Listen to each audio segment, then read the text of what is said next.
Indresham municipality 6వ ward అభ్యర్థి Ailapuram Nagaraju Mudiraj media సమావేశంలో మాట్లాడుతూ అంతిరెడ్డి జీవన్ రెడ్డి వ్యాఖ్యలపై మండిపడ్డారు. తన తీరు మార్చుకోవాలని హెచ్చరించారు. అన్న, నేను ఐలాపురం నాగరాజు 6వ వార్డు కంటెస్ట్ క్యాండిడేట్ అయిన రామేశ్వరం బండ ఇంద్రేశం మున్సిపాలిటీ. నిన్న ఒక లీడర్ కొడుకు ఈరోజు వికార్ సెక్షన్లో మా నాన్ననే పట్టాలు ఇప్పించిండు, మా నాన్ననే ల్యాండ్ చూపెట్టిండు, మా నాన్ననే ఇప్పించినట్టు. అంటే గవర్నమెంట్ కదా అన్న చేయాల్సింది. ఇది రాజకీయాల కోసం ఇలాంటివి చెప్పొద్దన్న, ఏదంటే వాస్తవాలు చెప్పండి. ఈరోజు మా రామేశ్వరం బండ ప్రజలు ఎంత అమాయకులు అంటే చూడండి అన్న, మా పొలాలు గరీబులకు ఇయనికి గవర్నమెంట్ నుంచి ₹1 తీసుకోలేదన్న. మీరు సర్వే చేయించుకోండి. ఎన్నో ఎకరాలు ఇచ్చినాం ఇక్కడ. ఈరోజు గరీబులు ఉండడానికి మా రామేశ్వరం బండ ప్రజలు త్యాగం చేసి గవర్నమెంట్ నుంచి ₹1 తీసుకోకుండా గరీబులకు ఇచ్చారన్న. ఏడవడం దాన్ని అపోజిట్ చేయలేము. వీళ్ళు రాజకీయ లబ్ధి కోసం ఈరోజు వాళ్ళ కొడుకు చెప్తుండన్న, రామేశ్వరం వాళ్ళకి వద్దన్న కూడా మేము ఇచ్చినాము, మా డాడీ ఇచ్చిండు, మా నాన్న ఇచ్చిండు, ఎవ్వరు చేయలేరన్న. మా రామేశ్వరం బండ ప్రజలు అందరూ ₹1 తీసుకోకుండా స్వచ్ఛందంగా అందరూ కూడా ఇక్కడ ఉన్న ల్యాండ్ అంతా రామేశ్వరం బండ ప్రజలదే. ఎవ్వరు కూడా మేము ఇచ్చినామని చెప్పుకోలేదు. ఏ రోజు కూడా మాకు ₹10 కావాలని అడగలేదు. గవర్నమెంట్ ఏ రోజు కూడా ₹1 ఇవ్వలేదు. ఈరోజు ప్రజల పక్షాన ఉన్నామన్న రామేశ్వరం బండ ప్రజలు. ఎవరినో రాజకీయం కోసం వాళ్ళు మా నాన్న ఇచ్చిండు, మా డాడీ మేము చెప్తేనే వచ్చినాయి, మేమే పట్టాలు ఇచ్చినామంటే కాదన్న, తప్పదు. ఎందుకంటే ఇక్కడ ఒక్కొక్కళ్ళు 5 ఎకరాలు, 6 ఎకరాలు, 3 ఎకరాలు, 2 ఎకరాలు ఎవరిని కూడా ₹1 చిల్లిగా రాలేదు. ఏ రోజు కూడా మేము అపోజిట్ చేయలేము దేని. ఏ రోజు కూడా మాకు ప్రభుత్వం నుంచి ₹1 రావాలని లేము. మేము ఒక్కటే ఆలోచన, ఊర్లో అందరూ ఆలోచన ఒకటే, ఏముందంటే గరీబోళ్ళు ఉన్నారు కదా, లేని వాళ్ళు వచ్చి ఉంటున్నారు కదా అని చెప్పి. అంతేగాని ఈరోజు మాకైతే ఒక్క ఎకరా పోయినా ఒక ₹100 కూడా ఏ రైతు కూడా రాలేదు. ఈరోజు ఆ లీడర్ చెప్తున్నాడు, లీడర్ వాళ్ళ కొడుకు చెప్తున్నాడు గొప్పగా ఏమనంటే, ఈరోజు మా నాన్న పెట్టిస్తే ఊరోళ్ళంతా వద్దన్నా మా నాన్న ఇచ్చినంటే. ఎందుకంటామన్నా, ఈరోజు ఎవరైనా చెప్పింది వద్దన్నారని ఒక్కసారి ముందుకు రమ్మని మీడియా ముందుకు వచ్చి చెప్పడం కాదు. మేము సూటిగా అడుగుతున్నాం, మీ నాన్న ఇప్పించిన అంటున్నావు కదా, మీ నాన్న పట్ట పొలం అది? ఫస్ట్ క్వశ్చన్ ఆన్సర్ దీనికి చెప్పాలైనా. మీ నాన్న పట్టనా ఇది? ఇలా 100 రైతులు లాస్ అయినారు. ఇక్కడ ఎవరికైనా మీ నాన్న ఎవరికైనా ₹1 ఇప్పించిందా? అయినా కూడా మేము అడగలేదు. ఎక్కడ ఉంటా ప్రజల పక్షాలు ఉన్నాం, గరీబులకు వస్తే మంచిగా ఉంటుంది అని చెప్పి అందరు రైతులు ఇచ్చినారన్న. ఏకదాటిగా ఎవరు కూడా ₹100 లబ్ధి చెందలేరు. సూటిగా అడుగుతున్నా. ఆయన కోట్ల కోసం చెప్తున్నాడు. ఈరోజు వచ్చి గొప్పగా మా నాన్న ఇప్పించినాడు. మా నాన్న పట్టాలన్నా ఈరోజు ఇంద్రమ్మ ప్రేడ్లా వచ్చిన లావణ పట్టాలన్నా ఈరోజు. అదే గవర్నమెంట్కి ఈరోజు గరీబుల కోసం కావాలంటే ఫ్రీగా ఇచ్చినామన్న. ఎవ్వరు కూడా ఒక్క రైతు కూడా ₹1 తీసుకోలేడు. ఎవరు కూడా రైతులకు ₹1 ఇప్పించలేడు. ఏ రోజు కూడా మేము దాన్ని అపోజిట్ చేయలేము. ఇవ్వదని ఇప్పుడు కూడా అడగలేము. ఈరోజు చెప్తున్నా, ఆయన లీడర్ జీవన్ రెడ్డి వాళ్ళ కొడుకు పేరు నేను ఇంతకుముందే చూసిన, ఆయన మీ దాంట్లో ఛానల్లో చూసినా. ఆయన చెప్తున్నాడు మా నాన్న ఇచ్చాడని. ఏడికే ఇస్తాడైనా? ఇన్ని ఎకరాలు ఏమన్నా మీ తాత ఆస్తా ఇది, మీ నాన్న ఆస్తా ఇది ఇవ్వడానికి? సూటిగా చెప్తున్నారు. చెప్పాలి, దీని క్వశ్చన్కి ఆన్సర్ చెప్పాలి. మీ నాన్న ఆస్తా మేము ఏమన్నా ఊర్లో కూడా వద్దన్నాను పేరు చెప్పు. సరే వద్దన్నాము. ఎందుకు వద్దన్నారు? ఈరోజు గరీబులు వస్తే మేము ఎందుకు వద్దామంటామన్నా? ఇది ప్రజలది, ఇది ప్రజల పాలన. మేము ఇచ్చిన ఇల్లు కూడా కాంగ్రెస్ ఇచ్చినాయే. ఈ పొలాలు ఇచ్చినా కూడా కాంగ్రెస్ ఇచ్చింది. ఇప్పుడు కాంగ్రెస్ వాళ్ళకి అవసరం ఉంటే ఇల్లు కట్టడానికి కాంగ్రెస్ తీసుకుంది తప్ప, నేను తెప్పించినా అని చెప్పడం, ఓట్ల కోసం ఇది చెప్పడం తప్ప దాంట్లో నిజం ఏదైనా లేదన్న. ఈరోజు మీరు సర్వే చేయించుకోండి. అసలు ఇక్కడ ఏం జరిగింది, ఎవరు ఇప్పించినారు, ఎవరి పొలాలు ఎవరు ఇచ్చినారని తెలుసుకోవాలన్న. మీరు వాళ్ళు అనడం ఏముందంటే మా నాన్న ఇప్పించినట్టు. మీ నాన్ననే లేరా అన్న?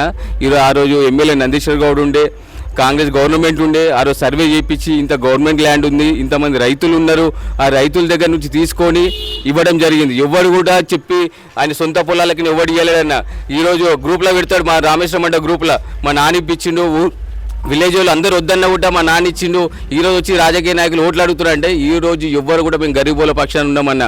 నీ లేక సొంత రాజకీయాల కోసం ఈరోజు మా నాన్న ఇచ్చిండంటే మీరు దాంట్లో ఇంత చిల్లర రాజకీయం ఆలోచన చేయాలి. మేము ఎప్పుడు కూడా నేను ఇచ్చిందని చెప్పుకోలేదు. మా గవర్నమెంట్ ఇచ్చింది ఇంద్రమ్మ రాజ్యం, ఇది ప్రజల పాలన, ఇది మా పొలాలు ఇచ్చింది ఇందిరమ్మ గాంధీ, ఇల్లు కట్టింది ఇందిరమ్మ గాంధీ. మీరేం చేశారని అడుగుతారు సూటిగా మీ ద్వారా. అన్నీ ఉట్టి మాటలు చెప్పి మీరు భయపెట్టి ఓటర్ని మీరు క్రాస్ చేసుకున్నామంటే ఎవరు కూడా వినే ప్రసక్తి లేరన్నా. అందరూ ఏకదాటిగా అందరూ ఒకటే చెప్తున్నారు, మాకు ఇచ్చిన ఇల్లు ఏమైనా ఉన్నాయంటే ఇందిరమ్మ ఇల్లు, ఇచ్చిన స్థలాలు ఏమైనా ఉంటే ఇందిరమ్మ ఇవి. మేము అందరూ ఓటేసేది ఒకటే గుర్తుకు, అది కాంగ్రెస్కి అని చెప్తున్నారన్న. వాళ్ళలాగా మా నాన్న ఇచ్చినాం, మా అమ్మ ఇచ్చినాం, మా తాత ఇచ్చినాం అని చెప్పు ఇంకెన్ని రోజులన్నా ఈ రాజకీయాలు, చిల్లర రాజకీయాలు బంద్ చేయాలి. సరే, నువ్వు ప్రజల నాయకులు కదా, ఇంతమంది రైతులు పొలాలు లాస్ అయినది, ఎవరికైనా ₹1 ఇప్పించినా? రూపాయిని ఇప్పించినా అడుగుతా సూటిగా. నువ్వు ఒక నాయకునివే కదా. ఈరోజు రామేశ్వరం మండల ఎంతో మంది పొలాలు పోయినాయి. ఇక్కడ ఎవరికైనా రూపాయిని ఇప్పించినావా? ఎవరైనా ఒక రైతు వచ్చి నీ దగ్గరికి అడిగినారా? అన్న మాకు పొలాలు పోయినాయి మాకు ఇప్పించినావా? సరే ఇప్పియలేవు. ఇలా సింగిల్ బెడ్రూమ్స్ కూడా కట్టినారు. ఎవరికైనా ఒక్క ల్యాండ్ పోయిన వాళ్ళకి ఎవరికైనా ఒక ప్లాట్ ఇచ్చినావు, దాంట్లో ఇవ్వలేవు. నువ్వు ఏం నాయకుడు అన్నా నేను సూటిగా అడుగుతున్నా. పెద్ద పెద్ద మాటలు చెప్తున్నావు నువ్వు. ఈరోజు వచ్చి ప్రెస్ ముంగట మా నాన్న ఇప్పించిండు, ఈరోజు వచ్చి నాయకులు అందరూ వచ్చి ఓట్లు అడుగుతున్నారు. అది కరెక్ట్ కాదని చెప్పి అంటుండు. అన్న అందరూ చూస్తున్నారు. ఈరోజు చిల్లర రాజకీయాలు ఎవరు చేస్తున్నారు మీరు ప్రతి ఒక్కరు గమనిస్తున్నారు. మీరు దాని అవకాశం చేసుకొని ఏదేదో మాటలు చెప్తే వింటారు అనుకుంటున్నారు. ఎవరు కూడా నమ్మే ప్రసక్తే లేదన్న. ఒకటే ఆలోచన ఉంది ఈరోజు ప్రజలంతా. 25 ఏళ్ళు మోసపోయినాం. ఇప్పుడు కూడా మోసపోతే మళ్ళీ దొంగల దగ్గరికి వెళ్తుందన్న. అదే ఇప్పుడు మాట్లాడే లీడరు వాళ్ళ మామకు వస్తుంది. నేను చూపెడతా, పట్టా సర్టిఫికేట్ చూపెడతా. వాళ్ళ మామకు వస్తుంది ఇల్లు, వాళ్ళ అత్తమ్మకు వస్తుంది, వాళ్ళ అక్కకు వస్తుంది పట్టాలు సింగిల్ బెడ్రూమ్లో. ఈరోజు నేను చూపెడతా, మీకు ప్రూఫ్ కూడా చేస్తా. అట్లా రాజకీయం మేము చేయలేం. మేము పబ్లిక్ కోసం వస్తున్నాం, ప్రజల పాలన కోసం వస్తున్నాం. ఒక్కొక్కరి ఇంట్లో వాళ్ళ ఇంట్లో ఈరోజు స్పీచ్ ఇచ్చిందిగా, వాళ్ళ ఇంట్లో వాళ్ళ అత్తమ్మకు వస్తుంది, వాళ్ళ మామకు వస్తుంది, వాళ్ళ చుట్టాల ఇంట్లో ఒక్కొక్కరు 10 మందికి వస్తుంది అన్న. ఇక గరీబోళ్ళు ఎంతో మంది ఉన్నారన్న ఇక్కడ. వాళ్ళ కోసం మేము కొట్లాడేది. మేము ఇంటి కోసము మా పరిశ్రమ మాకు చేసుకోండి. బయట బిజినెస్ ఉందన్న, బయట ఎన్నో డబ్బులు సంపాదించుకున్నాం. కానీ మనకు అది కాదు. ప్రజలు ఇబ్బంది పడుతున్నారు. వాళ్ళ కష్టాలు చూస్తున్నాము. ఇక్కడ 25 సంవత్సరాల నుంచి వాళ్ళు ఎంత ఇబ్బంది పెడుతున్నారో మాకు తెలుసన్న. ప్రతి ఒక్క దాని మీద కొట్లాడతాం. వాళ్ళ గరీబోళ్ళకి ఇల్లు ఇస్తాం, నీలేక మాటలు చెప్పాం. గరీబోళ్ళతో వాళ్ళు వచ్చి స్పీచ్ ఇస్తారు. నేను ఇయ్య అదే పలానా నాగరాజన్న ఓటు వచ్చి అడిగిండు, ఒక మాట ఇచ్చిండు, మాకు ఇచ్చిందని చెప్పి వాళ్ళతో చెప్పిస్తా. లీడర్ అంటోడు వాడు చెప్పాలన్న. ఇప్పుడు పెద్ద మాటలు చెప్తుంది కదా మేము ఇచ్చినామని చెప్పి. ఒక 10 మంది దగ్గరికి వెళ్ళండి మీరు ఎవరు ఇచ్చిందని చెప్పి అడిగితే చెప్తారన్న. నందీష్ బాబు ప్రేర్లో సర్వే చేయించిండు, గవర్నమెంట్ ల్యాండ్ ఉంది ఇక్కడ ఇవ్వాలి అని చెప్తే మేము కూడా కోఆపరేట్ చేసినాం కాబట్టి ఇక్కడ వచ్చినాయి అన్న. ఇప్పుడు ఈరోజు చెప్పడం ఏం చెప్తాడంటే రామేశ్వరం అంటే ప్రజలందరూ వ్యతిరేకించిన మా నాన్న ఇచ్చిందని చెప్తాడు. అది ఆయన పట్టాలి అన్న ఇది ఇవ్వడానికి. ఇవన్నీ అన్న రాజకీయం టైంలో ఇట్లాంటివి బంద్ చేసుకోవాలి. చిల్లర రాజకీయాలు ఏదైనా ఉంటే పబ్లిక్ ఏం చేస్తున్నామో క్లియర్గా చూపెట్టాలి. లేని మాటలు చెప్పి అబద్ధాలు చెప్పి ఓట్లు వేయించుకుంటామంటే ఎవరు నమ్మే ప్రసక్తి లేదన్న. సూటిగా చెప్తున్నాం. ఈరోజు రామేశ్వరం మండలం 4 వార్డులు భారీ మెజార్టీతో గెలవబోతున్నాం. ఎందుకంటే ఈరోజు సుమారు ఇక్కడ నివసించే ప్రజలు కూడా మీరు చూసుకుంటే 2000 మంది ఈరోజు కాంగ్రెస్ ఇచ్చిన ఇళ్లలో ఉంటున్నారన్న. దీనికన్నా నిదర్శనం ఏది లేదు. ఎవరు కూడా టీఆర్ఎస్ ప్రభుత్వం ఇక్కడ కూడా ఏది కూడా మాకు చిల్లి గవ్వ ఇక్కడ ఉన్న ప్రజలకు ఏడ కూడా లబ్ధి చెందలేదన్న. మేము ఒకటే చెప్తున్నాం, అందరూ మనవులు. ఈరోజు రామేశ్వరం ఇంద్రేశం అని కాదు. ఈరోజు ఎట్లా మాట్లాడుతుంటే రామేశ్వరం అవసరం లేదు, ఈరోజు 6వ వార్డు ఆయనకు వచ్చింది కాబట్టి ఈ ప్రజలే కావాలన్నట్టు మాట్లాడుతున్నా. నాకు అట్లా అవసరం లేదన్న.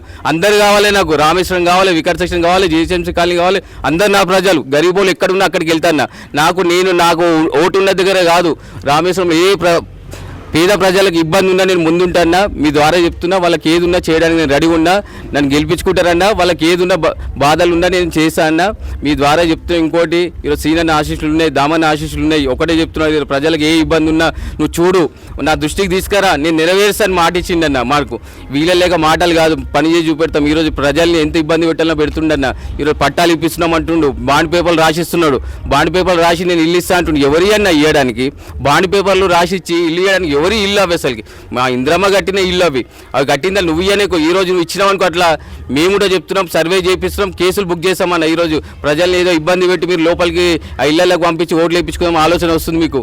అవన్నీ బంద్ చేసుకో. ఏదైనా ఉంటే ఓటు అడుగు. నువ్వు పని చేసినావో ఓటు అడుగు, ప్రజలు ఇస్తారు నీకు. అంతేగాని చిల్లర రాజకీయాలు బంద్ చేయి. నీకు దాంట్లో ఇస్తా, డబుల్ బెడ్రూమ్లు ఇస్తా, నేను బాండ్ పేపర్ రాసిస్తున్నా నీకు అని చెప్పి చెప్తుండు. ప్రతి ఒక్క ఓటని అడుగుతా, అన్న మాకు ఇట్లా చెప్తున్నా ఏమంటాడంటే, అమ్మ అవి ఆల్రెడీ వేరే వాళ్ళకి అలాట్మెంట్ అయినాయి, మీకు ఎట్లా ఇస్తాడమ్మా అవి? ఇప్పుడు నా మీద పట్టా వచ్చిన తర్వాత నీకు ఇస్తాం, నేను అర్హుడు వస్తాడు, అప్పుడు ఎక్కడ వెళ్తారు వాళ్ళు? ఉన్నోళ్ళ మీద కేసు బుక్ అవుతుంది, ఎలక్షన్స్ అయిపోతుంది, తర్వాత ఎవరైనా చేతులు లేపేస్తారని. అది కామన్. ఒక్కటి కూడా మీరు గ్రహించాలి. ఎవరైతే అర్హులు ఉన్నారో మేము అందరికి ఇప్పించే బాధ్యత నేను తీసుకుంటా. కంపల్సరీ ప్రతి ఒక్క పేదోడు ఇక్కడ ఉన్న ఈరోజు ఇబ్బంది ఉందంటే నారాజన ఉందని చెప్పి వస్తే ఏదైనా సినిమా దృష్టికి తీసుకెళ్ళి అది పరిష్కారం చేస్తానా. మాకు మంచి నమ్మకం ఉంది, భారీ మేరతో గెలుస్తామని నమ్మకం ఉంది. ప్రజల్ని ఇబ్బంది పెడుతున్నాడు, పైసలు ఇస్తా అని చెప్పి అది ఇది అని చెప్పి చెప్తున్నాడన్నా. ఈరోజు ఎక్కడ కూడా ప్రజలు నమ్మే ప్రసక్తి లేదన్నా. ఒకటే అంటున్నారు వాళ్ళు, 25-30 సంవత్సరాలు మేము మోసపోయినాం, ఇంకా మోసపోలేం మేము. నిన్ను గెలిపించే బాధ్యత నాది. 4 వార్డులలో భారీ మేరతో మేము గెలిపించుకుంటామని మాట ఇస్తున్నారన్నా. మాకు ఆ నమ్మకం ఉంది. జై సీనన్న, జై రేవంత్ అన్న, జై కాంగ్రెస్.